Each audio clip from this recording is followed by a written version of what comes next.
Gas Station Carnivals. By Thomas Ligotti. Outside the walls of the Crimson Cabaret was a world of rain and darkness. At intervals, whenever someone entered or exited through the front door of the club, one could actually see the steady rain and was allowed a brief glimpse of the darkness. Inside it was all ember light, tobacco smoke, and the sound of the raindrops hitting the windows, which were all painted black. On such nights, as I sat at one of the tables in that drab little place, I was always filled with an infernal merriment, as if I were waiting out the apocalypse and could not care less about it. I also liked to imagine that I was in the cabin of an old ship during a really vicious storm at sea, or in the club car of a luxury passenger train that was being rocked on its rails by ferocious winds and hammered by a demonic rain. Sometimes, when I was sitting in the Crimson Cabaret on a rainy night, I thought of myself as occupying a waiting room for the abyss, which of course was exactly what I was doing, and between sips from my glass of wine or cup of coffee I smiled sadly and touched the front pocket of my coat where I kept my imaginary ticket to oblivion. However, on that particular rainy November night I was not feeling very well. My stomach was slightly queasy, as if signaling the onset of a virus or even food poisoning. Another source for my malaise, I thought to myself, might well have been my long-standing nervous condition, which fluctuated from day to day but was always with me in some form and manifested itself in a variety of symptoms both physical and psychic.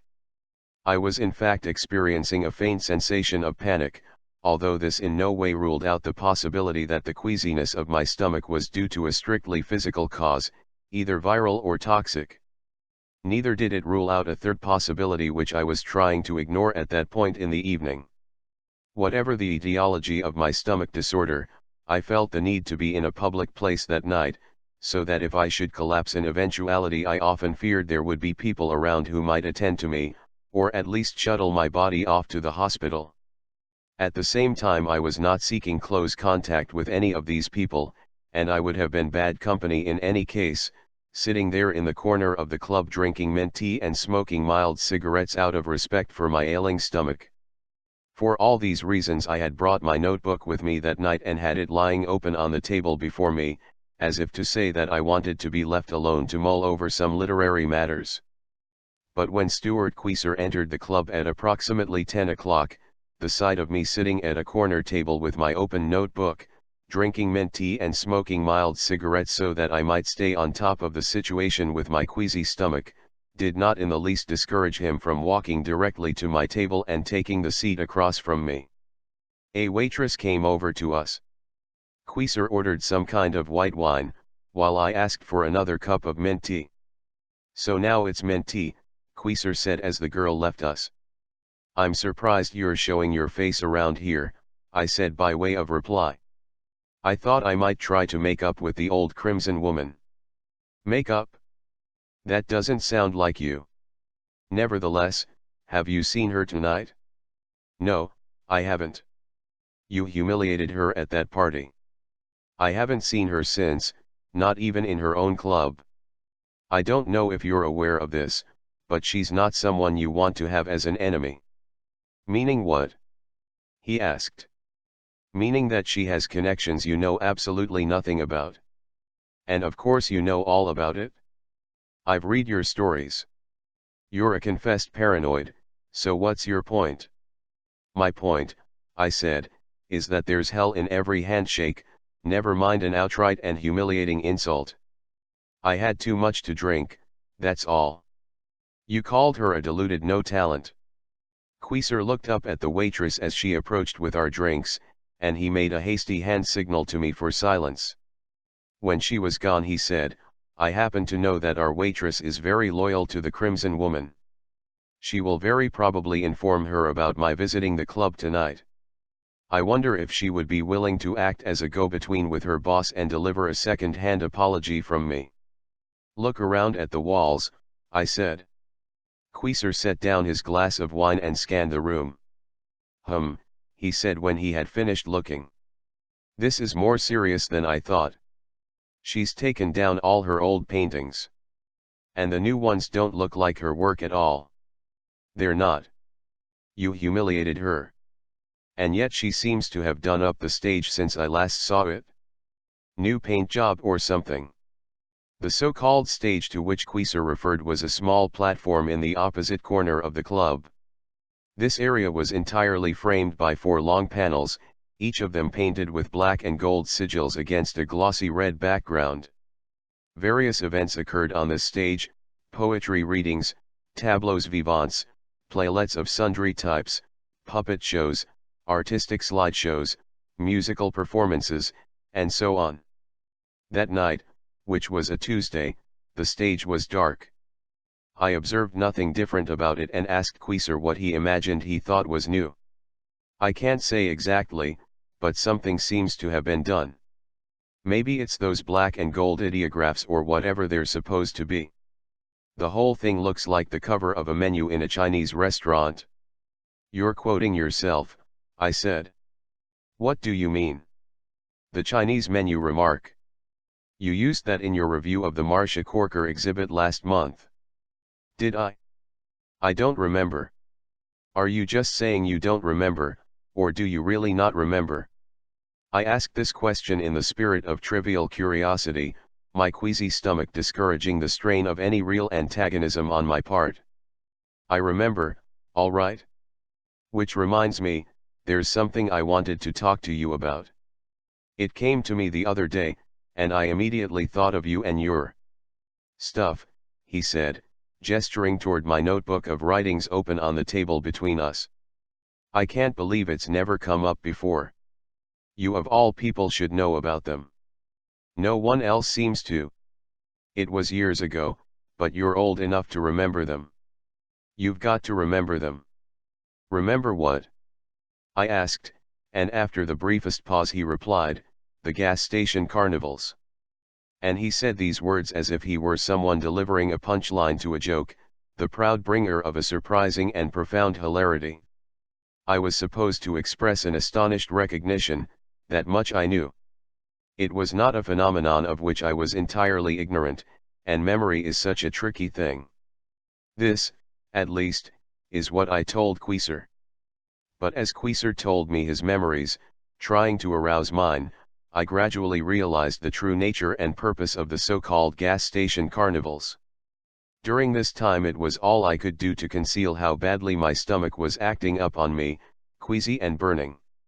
I kept telling myself, as Queeser was talking about his memories of the gas station carnivals, that I was certainly experiencing the onset of a virus, if in fact I had not been the victim of food poisoning. Queeser, nevertheless, was so caught up in his story that he seemed not to notice my agony. Queeser said that his recollections of the gas station carnivals derived from his early childhood. His family, meaning his parents and himself, would go on long vacations by car, often driving great distances, to a variety of destinations. Along the way, naturally, they would need to stop at any number of gas stations that were located in towns and cities, as well as those that they came upon in more isolated, rural locales. These were the places, Queeser said, where one was most likely to discover those hybrid enterprises which he called gas station carnivals. Queeser did not claim to know when or how these specialized carnivals, or perhaps specialized gas stations, came into existence, nor how widespread they might have been. His father, whom Queeser believed would be able to answer such questions, had died some years ago, while his mother was no longer mentally competent, having suffered a series of psychic catastrophes not long after the death of Queeser's father. Thus, all that remained to Queeser was the memory of these childhood excursions with his parents, during which they would find themselves in some rural area, perhaps at the crossroads of 2 highways, and often, he seemed to recall, around sunset, and discover in this isolated location one of those curiosities which he described to me as gas station carnivals. They were invariably filling stations, Queeser emphasized, and not service stations, which might have facilities for doing extensive repairs on cars and other vehicles. There would be, in those days, 4 gas pumps at most, often only 2, and some kind of modest building which usually had so many signs and advertisements applied to its exterior that no one could say if anything actually stood beneath them. Queeser said that as a child he always took special notice of the signs that advertised chewing tobacco, and that as an adult, in his capacity as an art critic, he still found the sight of chewing tobacco packages very appealing, and he could not understand why some artist had not successfully exploited their visual and imaginative qualities. It seemed to me, as we sat that night in the Crimson Cabaret, that this chewing tobacco material was intended to lend greater credence to Queeser's story. This detail was so vivid to him. But when I asked Queeser if he recalled any particular brands of chewing tobacco being advertised at these filling stations which had carnivals attached to them, he became slightly defensive, as if my question were intended to challenge the accuracy of his childhood recollection. He then shifted the focus of the issue I had raised by asserting that the carnival aspect of these places was not exactly attached to the gas station aspect, but that they were never very far away from each other and there was definitely a commercial liaison between them. His impression, which had been instilled in him like some founding principle of a dream, was that a substantial purchase of gasoline allowed the driver and passengers of a given vehicle free access to the nearby carnival. At this point in his story Queeser became anxious to explain that these gas station carnivals were by no means elaborate, quite the opposite, in fact. Situated on some empty stretch of land that stood alongside, or sometimes behind, a rural filling station, they consisted of only the remnants of fully fledged carnivals, the bare bones of much larger and grander entertainments. There was usually a tall, arched entranceway with colored light bulbs that provided an eerie contrast to the vast and barren landscape surrounding it. Especially around sunset, which was usually, or possibly always, when Queeser and his parents found themselves in one of these remote locales, the colorful illumination of a carnival entranceway created an effect that was both festive and sinister. But once a visitor had gained admittance to the actual grounds of the carnival, there came a moment of letdown at the thing itself, that spare assemblage of equipment that appeared to have been left behind by a traveling amusement park in the distant past. There were always only a few carnival rides, Queeser said, and these were very seldom in actual operation. He supposed that at some time they had been in functioning order, probably when they were first installed as an annex to the gas stations. But this period, he speculated, could not have lasted long.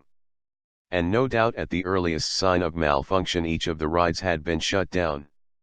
Queeser said that he himself had never been on a single ride at a gas station carnival, though he insisted that his father once allowed him to sit atop one of the wooden horses on a defunct merry-go-round. It was a miniature merry-go-round, Queeser told me, as if that gave his recollected experience an aura of meaning or substance. All the rides, it seemed, were miniature. He asserted small-scale versions of carnival rides he had elsewhere known and had actually ridden upon. Beside the miniature merry-go-round, which never moved an inch and always stood dark and silent in a remote rural landscape, there would be a miniature Ferris wheel, no taller than a bungalow-style house, Queeser said, and sometimes a miniature tilt-a-whirl or a miniature roller coaster. And they were always closed down because once they had malfunctioned, if in fact any of them were ever in operation, they were never subsequently repaired. Possibly they never could be repaired, Queeser thought, given the antiquated parts and mechanisms of these miniature carnival rides.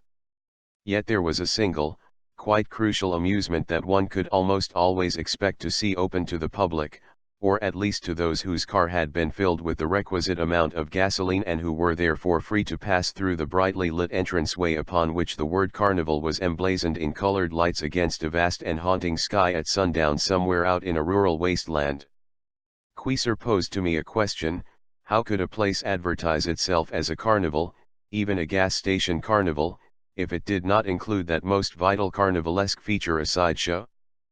Perhaps there was some special law or ordinance regulating such matters, Queeser imagined out loud, an old statute of some kind that would have particular force in remote areas where certain traditions have an endurance unknown to urban centers.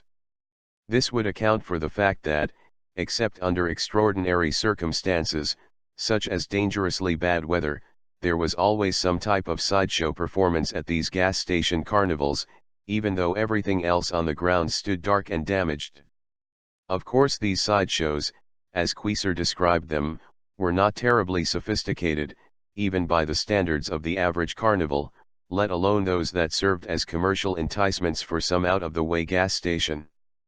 There would be only a single sideshow attraction at a given site, and outwardly they each presented the same image to the carnival's patrons, a small tent of torn and filthy canvas. At some point along the perimeter of the tent would be a loose flap of material through which Queezer and his parents, though sometimes only Queezer himself, would gain entrance to the sideshow. Inside the tent were a few wooden benches that had sunk a little bit into the hard dirt beneath them and, some distance away, a small stage area that was raised perhaps just a foot or so above ground level. Illumination was provided by two ordinary floor lamps, one on either side of the stage, that were without lampshades or any other kind of covering, so that their bare light bulbs burned harshly and cast dramatic shadows throughout the interior of the tent. Queezer said that he always noticed the frayed electrical cords that trailed off from the base of each lamp and, by means of several extension cords, ultimately found a source of power at the gas station, that is, from within the small brick building which was obscured by so many signs advertising chewing tobacco and other products. When visitors to a gas station carnival entered the sideshow tent and took their places on one of the benches in front of the stage, they were not usually alerted to the particular nature of the performance or spectacle that they would witness. Queezer remarked that there was no marquee or billboard of any type that might offer such a notice to the carnival goers either before they entered the sideshow tent or after they were inside and seated on one of the old wooden benches. However, with one important exception, each of the performances, or spectacles, was much the same rigmarole. The audience would settle itself on the wooden benches, most of which were about to collapse or, as Queezer observed, were so unevenly sunk into the ground that it was impossible to sit on them, and the show would begin. The attractions varied from sideshow to sideshow, and Queezer said he was unable to remember all of the ones he had seen. He did recall what he described as the human spider. This was a very brief spectacle during which someone in a clumsy costume scuttled from one side of the stage to the other and back again, exiting through a slit at the back of the tent. The person wearing the costume, Queezer added, was presumably the attendant who pumped gas, washed windows, and performed various services around the filling station. In many sideshow performances, such as that of the hypnotist, Queezer remembered that a gas station attendant's uniform, greasy gray or blue coveralls, was quite visible beneath the performer's stage clothes. Queezer did admit that he was unsure why he designated this particular sideshow act the hypnotist, since there was no hypnotism involved in the performance, and of course no marquee or billboard existed either outside the tent or within it that might lead the public to expect any kind of mesmeric routines. The performer was simply clothed in a long, loose overcoat and wore a plastic mask, which was a plain, very pale replica of a human face, with the exception that instead of eyes, or eye holes, there were two large discs with spiral designs painted upon them. The hypnotist would gesticulate chaotically in front of the audience for some moments, no doubt because his vision was obscured by the spiral-patterned discs over the eyes of his mask, and then stumble off stage. There were numerous other sideshow acts that Queezer claimed to have seen, including the dancing puppet, the worm, the hunchback, and Dr. Fingers. With one important exception, the routine was always the same. Queezer and his parents would enter the sideshow tent and sit upon one of the rotted benches, soon after which some performer would appear briefly on the small stage that was lit up by two ordinary floor lamps. The single deviation from this routine was an attraction that Queezer called the showman. Whereas every other sideshow act began and ended after Queezer and his parents had entered the special tent and seated themselves, the one called the showman always seemed to be in progress. As soon as Queezer stepped inside the tent, invariably preceding his parents, he claimed he saw the figure standing perfectly still upon the small stage with his back to the audience. For whatever reason, there were never any other patrons when Queezer and his parents stopped at twilight and visited one of these gas station carnivals with their second-hand, defective amusements eventually making their way into the sideshow tent. This situation did not seem strange or troubling to the young Queezer except on those occasions when he entered the sideshow tent and saw that it was the showman on stage with his back to a few rows of empty benches that looked as if they might break up altogether if one attempted to sit on them. Whenever faced with this scene, Queeser immediately wanted to turn around and leave the place. But then his parents would come pushing into the tent behind him, he said, and before he knew it they would all be sitting on one of the benches in the very first row looking at the showman. His parents never knew how terrified he was of this peculiar sideshow figure, Queeser repeated several times. Furthermore, visiting these gas station carnivals, and especially taking in the sideshows, was all done for Queeser's benefit, since his father and mother would have preferred simply filling up the family car with gasoline and moving on toward whatever vacation spot was next on their itinerary. Queeser contended that his parents actually enjoyed watching him sit in terror before the showman, until he could not stand it any longer and asked to go back to the car. At the same time he was quite transfixed by the sight of this sideshow character, who was unlike any other he could remember. There he was, Queeser said, standing with his back to the audience and wearing an old top hat and a long cape that touched the dirty floor of the small stage on which he stood. Sticking out from beneath the top hat were the dense and lengthy shocks of the showman's stiff red hair, Queeser said, which looked like some kind of sickening vermin's nest. When I asked Queeser if this hair might actually have been a wig, deliberately testing his memory and imagination, he gave me a contemptuous look, as if to stress that I was not the one who had seen the stiff red hair. He was the one who had seen it sticking out from beneath the showman's old top hat. The only other features that were visible to the audience, Queeser continued, were the fingers of the showman which grasped the edges of his long cape. These fingers appeared to Queeser to be somehow deformed, curling together into little claws, and were a pale greenish color. Apparently, as Queeser viewed it, the entire stance of the figure was calculated to suggest that at any moment he might twirl about and confront the audience full face, his moldy fingers lifting up the edges of his cape, reaching to the height of his stiff red hair. Yet the figure never budged. Sometimes it did seem to Queeser that the showman was moving his head a little to the left or a little to the right, threatening to reveal one side of his face or the other, playing a horrible game of peekaboo. But ultimately Queeser concluded that these perceived movements were illusory and that the showman was always posed in perfect stillness, a nightmarish mannequin that invited all kinds of imaginings by its very forbearance of any gesture. It was all a nasty pretense, Queeser said to me and then paused to finish off his glass of wine. But what if he had turned around to face the audience? I asked. While awaiting his response, I sipped some of my mint tea, which did not seem to be doing much good for my queasy stomach, yet at the same time was causing no harm either. I lit one of the mild cigarettes that I was smoking on that occasion. "Did you hear what I said?" I said to Queeser, who had been looking toward the stage located in the opposite corner of the Crimson Cabaret. "The stage is the same," I said to Queeser quite sternly, attracting some glances from persons sitting at the other tables in the club. "The panels are the same and the designs on them are also the same." Queeser played nervously with his empty wine glass. "When I was very young," he said, "there were certain occasions on which I would see the showman, but he wasn't in his natural habitat, so to speak, of the sideshow tent." "I think I've heard enough tonight," I interjected, my hand pressing against my queasy stomach. "What are you saying?" asked Queeser. "You remember them, don't you? The gas station carnivals. Maybe just a faint memory. I was sure you would be the one to know about them." "I think I can say," I said to Queeser, "I've heard enough of your gas station carnival story to know what it's all about." "What do you mean, what it's all about?" asked Queeser, who was still looking over at the small stage across the room. "Well, for one thing, your later memories, your purported memories, of that showman character. You were about to tell me that throughout your childhood you repeatedly saw this figure at various times and in various places. Perhaps you saw him in the distance of a schoolyard, standing with his back to you.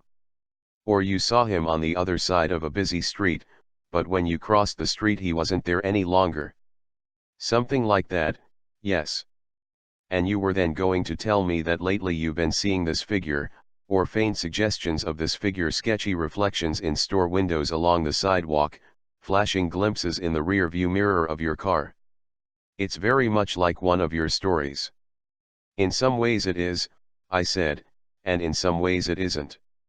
You feel that if you ever see the showman figure turn his head around to look at you, that something terrible will happen, most likely that you'll perish on the spot from some kind of monumental shock. Yes, agreed Queezer. An unsustainable horror. But I haven't told you the strangest part.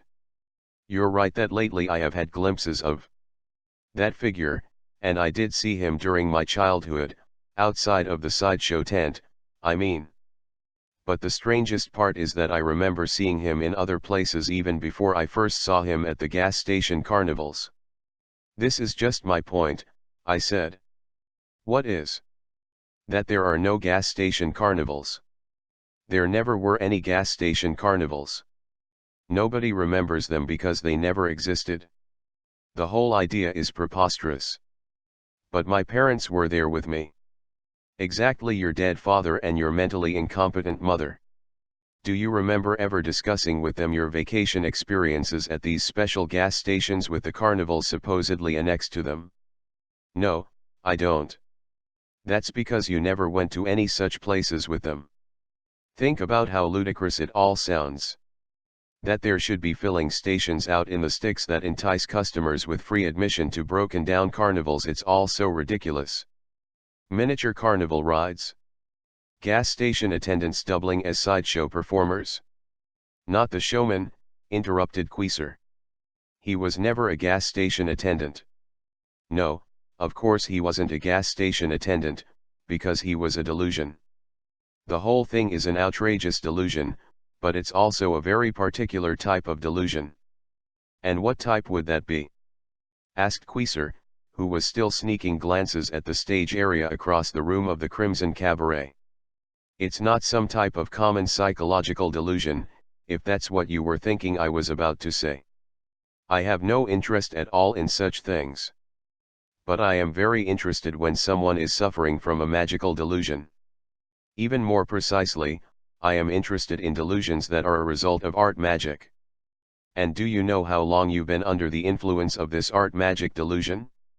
You've lost me, said Queezer. It's simple, I said.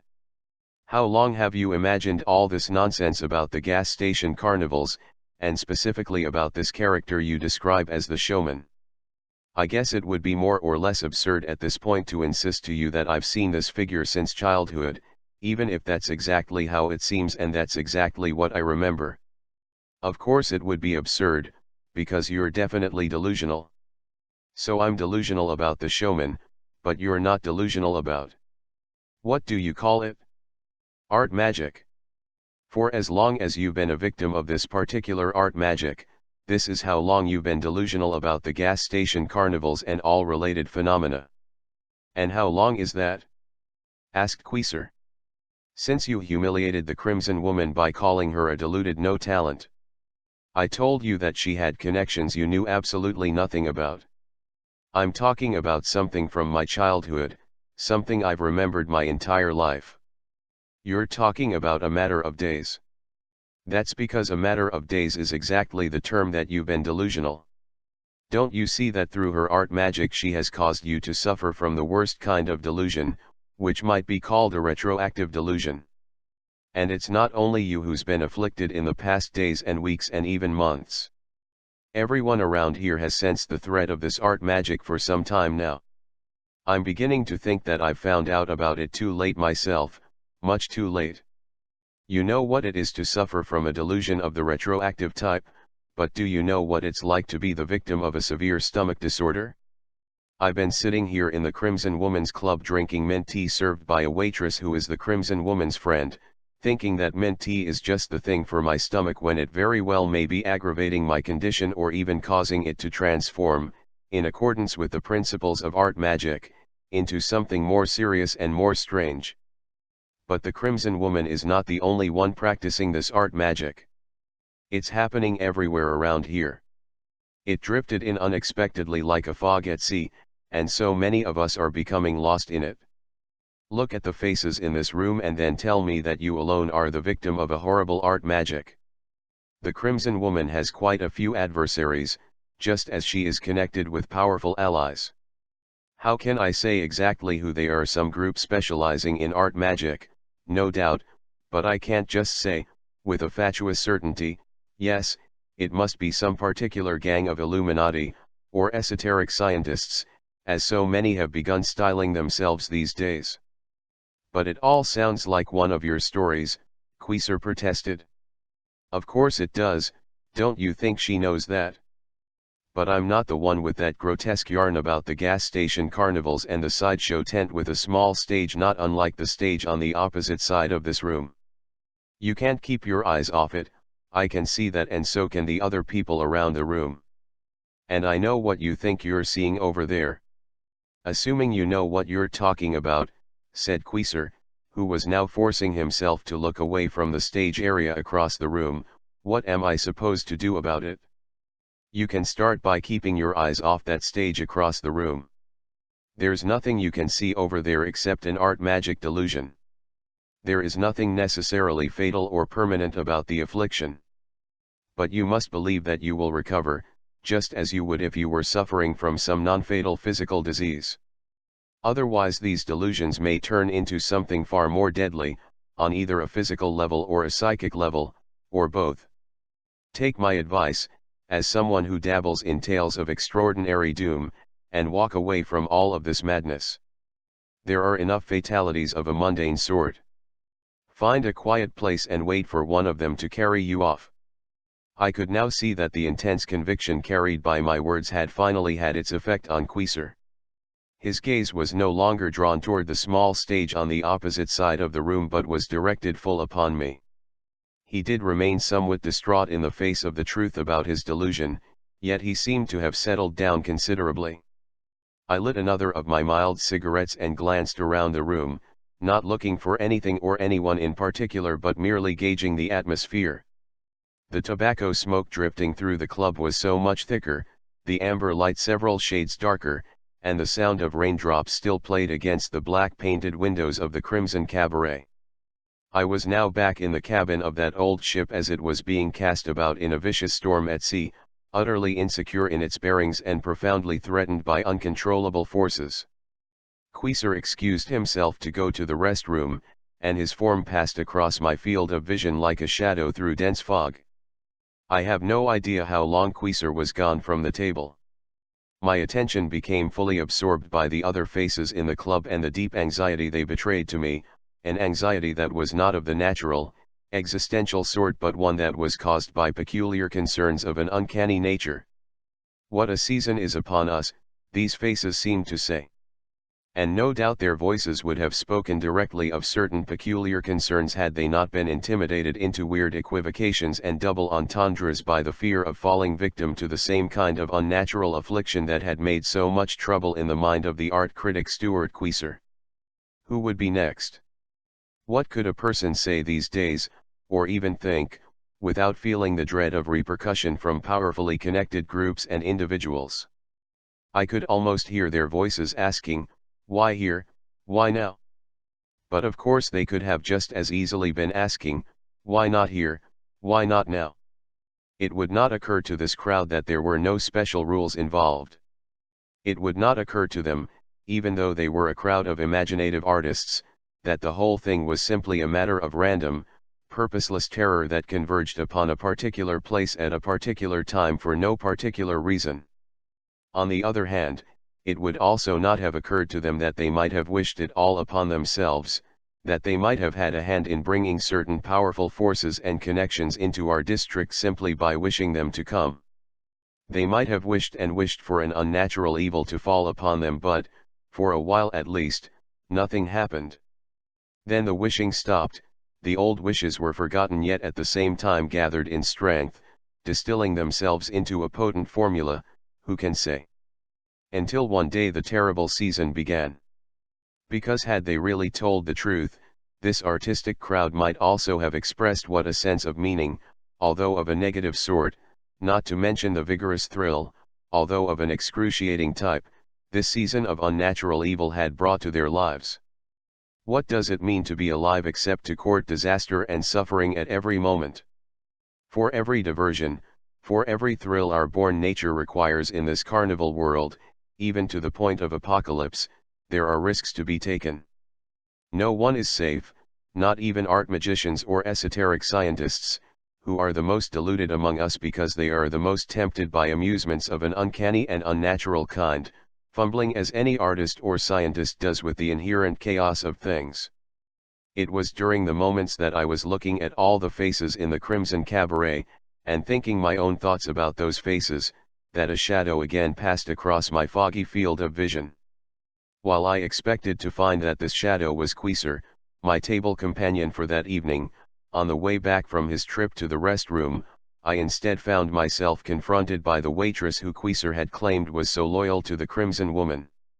She asked if I wanted to order yet another cup of mint tea, saying it in exactly these words, "Yet another cup of mint tea." Trying not to become irritated by her queerly sarcastic tone of voice, which would only have further aggravated my already queasy stomach, I answered that I was just about to leave for the night. Then I added that perhaps my friend wanted to drink yet another glass of wine, pointing across the table to indicate the empty glass Queezer had left behind when he excused himself to use the restroom. But there was no empty wine glass across the table. There was only my empty cup of mint tea. I immediately accused the waitress of taking away the empty wine glass while I was distracted by my reverie upon the faces in the Crimson Cabaret. But she denied ever serving any glass of wine to anyone at my table, insisting that I had been alone from the moment I arrived at the club and sat down at the table across the room from the small stage area. After a thorough search of the restroom, I returned and tried to find someone else in the club who had seen the art critic Queezer talking to me at great length about his gas station carnivals. But all of them said they had seen no one of the kind. Even Queezer himself, when I tracked him down the next day to a hole-in-the-wall art gallery, maintained that he had not seen me the night before. He said that he had spent the entire evening at home by himself, claiming that he had suffered some indisposition, some bug, he said, from which he had since fully recovered. When I called him a liar, he stepped right up to me as we stood in the middle of that hole-in-the-wall art gallery, and in a tense whisper he said that I should watch my words. I was always shooting off my mouth, he said, and in the future I should use more discretion in what I said and to whom I said it.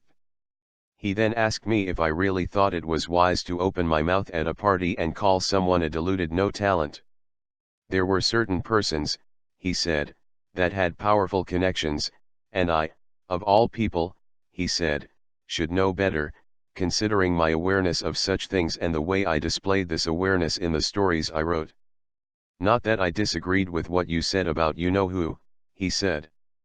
But I would not have made such an open declaration. You humiliated her. And these days such a thing can be very perilous, if you know what I mean. Of course I did know what he meant, though I did not yet understand why he was now saying these words to me, rather than I to him. Was it not enough, I later thought, that I was still suffering a terrible stomach disorder? Did I also have to bear the burden of another's delusion? But even this explanation eventually fell to pieces upon further inquiry. The stories multiplied about the night of that party, accounts proliferated among my acquaintances and peers concerning exactly who had committed the humiliating offense and even who had been the offended party. "Why are you telling me these things?" the Crimson Woman said to me when I proffered my deepest apologies. "I barely know who you are. And besides, I've got enough problems of my own. That bitch of a waitress here at the club has taken down all my paintings and replaced them with her own. All of us had problems, it seemed, whose sources were untraceable, crossing over one another like the trajectories of countless raindrops in a storm, blending to create a fog of delusion and counter-delusion. Powerful forces and connections were undoubtedly at play, yet they seemed to have no faces and no names, and it was anybody's guess what we, a crowd of deluded no-talents, could have possibly done to offend them. We had been caught up in a season of hideous magic from which nothing could offer us deliverance. More and more I found myself returning to those memories of gas station carnivals, seeking an answer in the twilight of remote rural areas where miniature merry-go-rounds and Ferris wheels lay broken in a desolate landscape. but there is no one here who will listen even to my most abject apologies, least of all the showman, who may be waiting behind any door, even that leading to the rest room of the Crimson Cabaret. And any room that I enter may become a sideshow tent where I must take my place upon a rickety old bench on the verge of collapse. Even now the showman stands before my eyes. His stiff red hair moves a little toward one shoulder, as if he is going to turn his gaze upon me, and moves back again. Then his head moves a little toward the other shoulder in this never-ending game of horrible peekaboo. I can only sit and wait, knowing that one day he will turn full around, step down from his stage, and claim me for the abyss I have always feared. Perhaps then I will discover what it was I did, what any of us did to deserve this fate.